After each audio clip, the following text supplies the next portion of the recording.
15 अगस्त 1947 भारतीय इतिहास का सबसे शुभ दिन।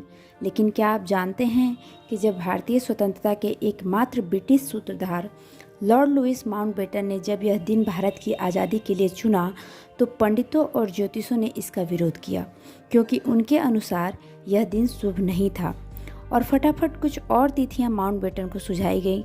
लेकिन माउंटबेटन यह अच्छी तरह से जानते थे कि एक बार अगर इस तारीख को इधर उधर किया गया तो बहुत सारी अड़चनें फिर से सामने आएंगी। इसलिए माउंटबेटन 15 अगस्त पे ही अड़ गए। खैर, इसका बीच का रास्ता निकाला गया और मध्य रात्रि का समय चुना गया, 14 और 15 अगस्त की रात 12 बजे का समय। और इस समय पर ज्योतिषों को भी कोई आपत्ति नहीं हुई, क्योंकि हिंदू कैलेंडर के अनुसार सूर्योदय होने पर ही नया दिन शुरू माना जाता है, जबकि अंग्रेजी कैलेंडर में रात के 12 बजे के बाद ही दिन बदल जाता है। इस तरह 15 अगस्त भारत के इतिहास का नया सवेरा लेकर आई।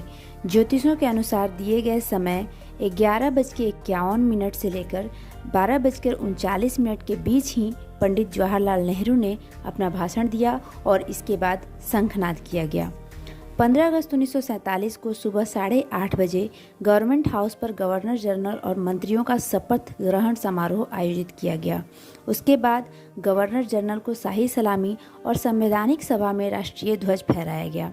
आपको बता दें कि 15 अगस्त 1947 को शाम 5 बजे ध्वजारोहण का समय तय किया गया। धूमधाम से ध्वजारोहण की तैयारियां की गई और लगभग 30,000 लोगों के लिए व्यवस्था की गई।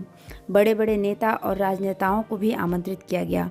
लेकिन सच तो ये था कि तिरंगे को पहली बार आज़ाद हवा में उड़ते देखने की जो लालसा भारतीयों के अंदर उमड़ रही थी, उसने सरकार की सारी व्यवस्थाओं पर पानी फेर दिया। रिपोर्ट्स की माने तो लगभग 5 लाख लोग एक साथ दिल्ली में जमा हुए और बड़े बड़े लोग भी मंच तक पहुंचने में असफल रहे।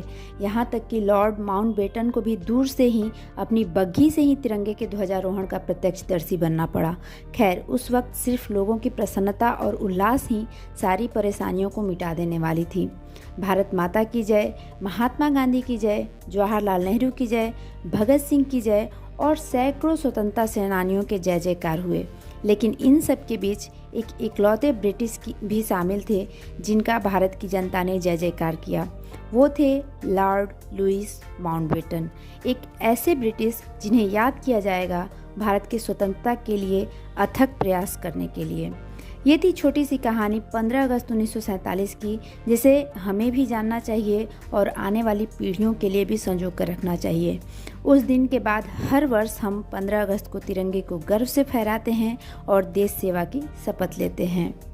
स्वर्ण से सुंदर भारत और हम भारत के वासी हैं, इसकी पहचान तिरंगा है जो अजर अमर अविनाशी है।